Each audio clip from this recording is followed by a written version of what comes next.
দ্বিতীয় বক্তা। বিপক্ষের প্রথম বক্তা আবদারকে তার অসম্ভব সুন্দর বক্তব্যের জন্য ধন্যবাদ জানাচ্ছি। এই পর্যায়ে পক্ষধরের দ্বিতীয় বক্তা নাদিয়া জান্নাতকে তার বক্তব্য উপস্থাপন করার জন্য অনুরোধ করছি।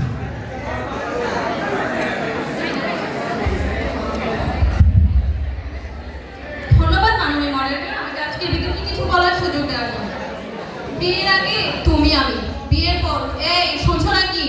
হ্যাঁ ঠিকই, বিয়ে নামক মাইলস্টোনে ঢুকলেই লেখা থাকে এখান থেকে ফেরার রাস্তা নেই।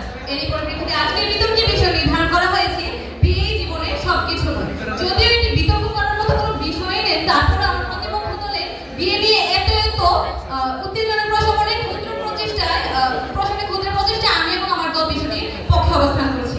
মাননীয় সভাপতি, আমার প্রতিটি মানুষের জীবনে স্বপ্ন আছে, ক্যারিয়ার আছে, আত্মবিশ্বাস রয়েছে। বিয়ে হলো সেই স্বপ্ন, ক্যারিয়ার এবং আত্মবিশ্বাসের অপমৃত্যুর মূল কারণ। আমার প্রতিপক্ষ দল খুবই আত্মবিশ্বাসের সাথে বলে গেলে যে বিয়ে করলে নাকি জীবন সেটে। তাহলে বিজ্ঞ প্রতিপক্ষ, আমি জানতে চাই রান্না করে থাকা রাইস কুকার, প্রেসার কুকার কিংবা অফিসে থাকা ফাইলগুলো কেন এত সেটেল?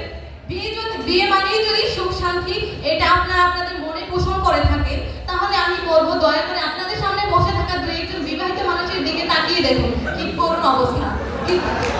কিছুদিন আগে আমাদের পাশে এক ভাইয়া নতুন বিয়ে করে, তো রাস্তায় হঠাৎ দেখা হয়, জিজ্ঞাসা করলাম ভাইয়া বিবাহিত জীবন কেমন চলছে?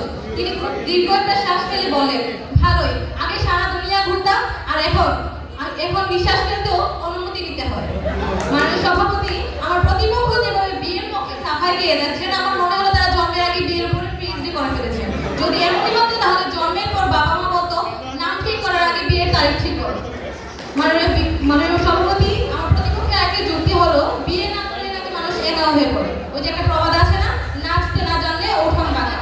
আমার প্রতিপক্ষের অবস্থাও ঠিক এমনই। প্রকৃতপক্ষে মানুষ ঠিক তখনই একা হয়ে পড়ে যখন তার ফোনের ডাটা শেষ হয়ে যায় অথবা মোবাইলের চার্জ থাকে 1%। প্রতিপক্ষ একবার ভেবে দেখুন, বিয়ের আগে আমাদের স্যাররা ক্লাসে এসে যে উদ্যমে ক্লাস দিতেন, আজকে তারা তা পারছেন না, কারণ তারা একদিকে সংসার সামলাচ্ছে, সংসারের ফর্দ মুখস্থ করছে, অন্যদিকে আমাদের ক্লাস করতে আসছেন। সংসারের ফর্দ মুখস্থ করতে করতেই তাদের জীবন পার হয়ে যাচ্ছে। তারপর বাসায় গিয়ে শুনতে হবে এটা আনুনি কেন, বাসায় আসতে দেরি হলো কেন।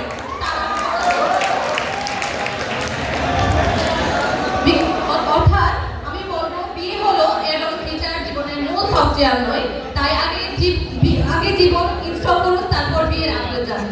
বিজ্ঞ প্রতিপক্ষ, বিয়ে যদি জীবনের সবকিছু হয় তাহলে ভাই বিয়ের পরের জীবনটা শেষ, এই ডায়লগটা এত জাতীয় হতো না। তাহলে আমি বিজ্ঞ প্রতিপক্ষ,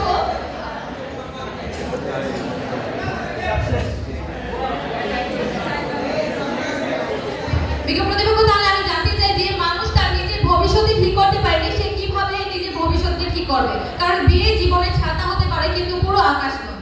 আসলে আমার প্রতিপক্ষের একটা অবস্থা আছে, কথা আছে না যে সুখে পড়লে নাকি মানুষকে ভুলতে গেলাই, তাদের অবস্থা ঠিক তেমনই। তাই তারা বিয়ে নিয়ে এত গুণগান দিয়ে যাচ্ছে, কিন্তু কয়েকদিন পরে আমরা তাদের মুখে শুনবো আগে কি সুন্দর দিন কাটাইতাম। মানে সভাপতি, আমরা বিয়ের বিরোধী নয়, আমরা এই বিকৃত ধারণাটির বিরোধী। বিয়ে একটি আনন্দের উৎস হতে পারে, জীবন নামের শরীরে একটি অঙ্গ হতে পারে, কিন্তু জীবন করার একমাত্র কারণ নয়। তাই আমি দৃঢ়ভাবে বলছি বিয়ে জীবনের সবকিছু নয়।